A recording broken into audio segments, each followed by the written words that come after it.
Aku telah dimi'rajkan ke Sidratul Muntaha sebanyak 7 kali. Jadi mi'rajnya 7 kali. Dalam satu riwayat 27 kali dalam semalam. Ada riwayat semalam 27 kali. Ini artinya simpang siur ini riwayat. Dan dalam satu riwayat 70 kali.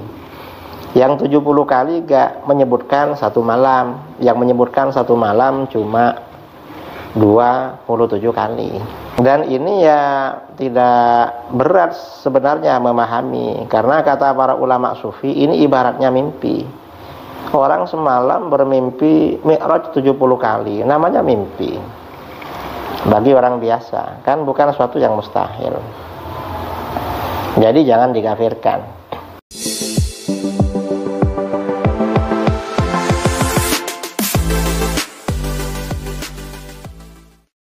Assalamualaikum warahmatullahi ta'ala wabarakatuh.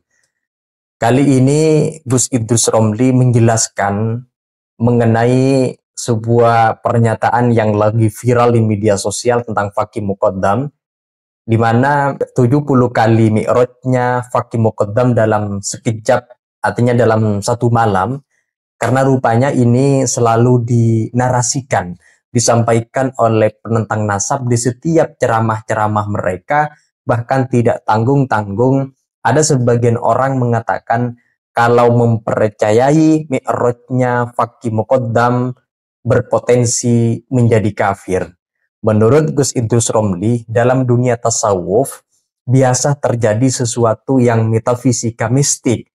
Sering hal itu terjadi, dan menurut beliau jumlah mi'rajnya Fakih Muqaddam terjadi perbedaan pendapat. Tetapi Gus Idrus menegaskan kalau hal itu hanyalah mimpi atau mi'rajnya Fakih Muqaddam bukan dalam keadaan sadar, tetapi dalam keadaan mimpi. Nah, selengkapnya mari kita simak keterangan dari Gus Idrus Romli dan kitab yang beliau baca dari keluarga klan Ba'alwi sendiri sebagai penguat bahwa Fakih Muqaddam benar-benar mi'raj 70 kali dalam semalam. Nah, untuk itu mari kita simak dalam video berikut ini. Assalamualaikum warahmatullahi wabarakatuh. Bismillahirrahmanirrahim. Alhamdulillahi rabbil alamin. Wassalatu wassalamu ala asyrafil anbiya wal mursalin Sayyidina Muhammadin wa ala alihi wa sahbihi ajma'in, amma ba'du. Saudara-saudara kaum muslimin dimanapun Anda berada, jadi kita membahas meyakini mi'rajnya Al-Faqih Al-Muqaddam kafirkah? Apakah kafir? Karena ada yang bilang kalau meyakini Al-Faqih Al-Muqaddam itu mi'raj maka kafir. Yang bilang begitu. Dan ini orangnya kurang teliti baca kitab, kurang teliti. Nah, sekarang yang perlu kita bahas pertama, mi'raj para wali Allah dalam dunia tasawuf. Ada enggak? Ternyata ini di dalam kitab Kashful Hijab Warran An Wajahi As'ilatil Jan, karangan Imam Al-Arif Billah Abdul Wahab Asy'arani. Imam Asy'arani ini populer ya di dunia tasawuf. Nah, ada bab As-Su'alul Hadi wal Ashrun wa Sa'aluni, ini pertanyaan dari jin. Anil awliya hal yashihu li ahadim minhum ayyusra bi ruhihi ilas sama. Wa idza qultum bi sihhati dzalik fama haddu ma yashiruna ilaihi minal aflaq. Pertanyaan ke-21, mereka para jin bertanya kepadaku tentang para wali Allah. Apakah benar salah seorang mereka ruhnya dibawa pergi ke langit, mi'raj? Dan jika hal itu benar, sejauh mana ruh mereka sampai? Fajabtuhum qad sarrahal muhaqqiqun bi anna lil awliya al-isra ar-ruhani ila sama bi mathabatil manam yarahul insan wa likullim minhum maqamun ma'lum. Dan ini agak panjang ya. Terus, nah, aku menjawab kepada mereka, para ulama sufi muhakkikun telah menjelaskan bahwa para wali Allah memiliki pengembaraan ruhani, isra ruhani ke langit, seperti mimpi yang dialami manusia biasa. Jadi isra ruhani ini seperti mimpi, isra ruhani. Masing-masing mereka memiliki derajat yang maklum yang tidak akan dilampauinya ketika hijab ma'rifat terbuka baginya. Maka setiap tempat yang terbuka hijab di situ, maka berhasillah apa yang menjadi tujuannya. Di antara mereka para wali ada yang mi'raj atau isra antara langit dan bumi. Di antara mereka ada yang sampai ke langit dunia. Di antara mereka ada yang ruhnya naik mi'raj ke Sidratul Muntaha, sampai ke kursi dan sampai ke arasy. Artinya mi'raj ruhani atau isra ruhani para aulia ini suatu yang maklum di dunia tasawuf. Jangan dikafirkan. Dan dalilnya banyak. Pada edisi sebelumnya tentang mi'raj faqih al-muqaddam itu banyak dalil-dalilnya dari hadis sahih, kemudian riwayat para ulama dari kalangan ahli hadis. Nah, kemudian masalah meyakini mi'raj al-faqih al-muqaddam, kafirkah? Ini ya di dalam syarah Ainiyah karangan Al-Habib Ahmad bin Zain Al-Habsyi Ba'alawi. Di sini halaman 158 ada keterangan wa kana min jumlati ma kataba bihi ila Syekh Sa'ad annahu qala urija bi ila sidratil muntaha sab'a marrat wa fi riwayatin sab'atan wa 'ishrina marrah fi lailatin wahidah wa fi riwayatin sab'ina marrah. Di antara isi surat Al-Fiqh Al-Muqaddam kepada Syekh Sa'ad, salah satu gurunya, beliau berkata, aku telah dimi'rajkan ke Sidratul Muntaha sebanyak 7 kali. Jadi mi'rajnya 7 kali. Dalam satu riwayat 27 kali dalam semalam. Ada riwayat semalam 27 kali. Ini artinya simpang siur ini riwayat. Dan dalam satu riwayat 70 kali. Yang 70 kali gak menyebutkan satu malam. Yang menyebutkan satu malam cuma 27 kali. Satu riwayat 7 kali. Biasanya riwayat yang pertama itu yang kuat, yang 7 kali. Riwayat yang kedua yang 27 kali semalam, apalagi 70 kali, ini berarti dhaif.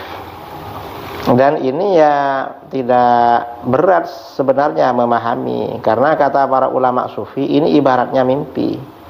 Orang semalam bermimpi mi'raj 70 kali, namanya mimpi. Bagi orang biasa, kan bukan sesuatu yang mustahil. Jadi jangan dikafirkan. Lalu pengakuan mi'raj yang kafir menurut Al-Qadhi Iyad, karena saudara kita yang dosen ini mengkafirkan pengakuan ya, meyakini mi'rajnya faqih muqaddam berdasarkan Qadhi Iyad di dalam kitab Asy-Syifa bi Ta'rifi Huquqil Mustafa. Itu sebenarnya bagaimana ini di dalam Asy-Syifa. Ternyata di dalam Asy-Syifa dikatakan wa kadzalika man idda'a mujalasatallah wal uruja ilaihi wa mukalamatahu. Demikian pula dihukumi kafir orang yang mengaku duduk bersama Allah. Kalau ngaku duduk bersama Allah, kan kesannya Allah itu benda dan bertempat. Lalu dan mi'raj kepadanya. Ini mi'rajnya kepada Allah, beda dengan tadi mi'raj ke Sidratul Muntaha. Kalau mi'raj di Sidratul Muntaha itu yang ada di hadis, dan itu akan dialami orang beriman, terutama orang-orang soleh, dan berbicara dengannya. Ini yang kafir. Jadi yang kafir menurut Qadhi Iyad, ngaku duduk bersama Allah, lalu mi'raj naik kepada Allah dan berbicara langsung dengan Allah. Ini yang kafir. Karena ini bertentangan dengan Al-Quran semuanya. Berbicara bertentangan dengan Al-Quran, mi'raj bertentangan dengan Al-Quran, duduk bersama Allah juga bertentangan. Karenanya kafir. Kalau yang di dunia sufi, Al-Faqih Al-Muqaddam, itu bukan mi'raj kepada Allah, itu mi'raj ke Sidratil Muntaha. 7 kali. Dan yang riwayat yang kuat yang 7 kali itu tidak ada keterangan semalam, mungkin beberapa, mungkin 7 malam tahu apa begitu. Jadi ini sebenarnya masalah ringan ya, nggak perlu dikafirkan. Dan apakah mi'rajnya faqih al-muqaddam harus diyakini? Nggak apa-apa diyakini, nggak yakin juga nggak apa-apa, karena ini bukan akidah. Ini hanya sebagian orang aja yang sekarang menyebarkan, dan mestinya karomah-karomah para aulia, termasuk karomah Ba'alawi, ini Habib-Habib muda gak usahlah nyebarkan yang ini di zaman sekarang, karena masyarakat sekarang banyak yang skillnya, akalnya tidak mampu. Gak usah menyebarkan karomah-karomah. Saya kira ini ya, mudah-mudahan faham yang bersangkutan. Sekian, assalamualaikum warahmatullahi wabarakatuh. Memang sudah dipercayai bahwa mi'rajnya Faqih Muqaddam yang selalu diagung-agungkan oleh klan Ba'alwi, bahkan selalu disampaikan di mimbar-mimbar ceramah-ceramah mereka, bahkan dikatakan lebih hebat daripada wali yang dikenal selama ini. Jadi ada salah satu oknum yang memperbandingkan, katanya Faqih Muqaddam ini lebih hebat daripada si wali tersebut. Dan sayangnya di situ Gus Idrus Romli membacanya dari kitab yang dikarang oleh Ba'alwi sendiri, maka semakin susah untuk menjelaskan dan menarik kepercayaan masyarakat mengenai sosok Faqih Muqaddam. Dan mi'rajnya yang dikatakan 7 kali, bahkan dikatakan juga sampai 70 kali, itu agak susah kalau misalnya referensinya hanya referensinya diambil dari keterangan karangan Habib Ba'alwi sendiri. Tapi kalau didukung di luar mereka dan kitabnya juga dikenal dengan kitab-kitab Mu'tabaroh, maka ini akan semakin menguatkan argumentasi dari pembela nasab Ba'alwi yang mengatakan bahwa benar Faqih Muqaddam itu mi'raj sampai 70 kali misalnya. Kalau ada, dan itu sangat berharga sekali untuk menguatkan argumentasi tersebut. Nah, itu saja teman-teman, kalau ada ini sampaikan terkait dengan penjelasan, komentar, keterangan dari Gus Idrus Romli mengenai sosok Al-Faqih Muqaddam yang barusan beliau sampaikan. Silakan tulis pendapat-pendapat kalian di kolom komentar. Sekian dari saya. Wassalamualaikum warahmatullahi ta'ala wabarakatuh.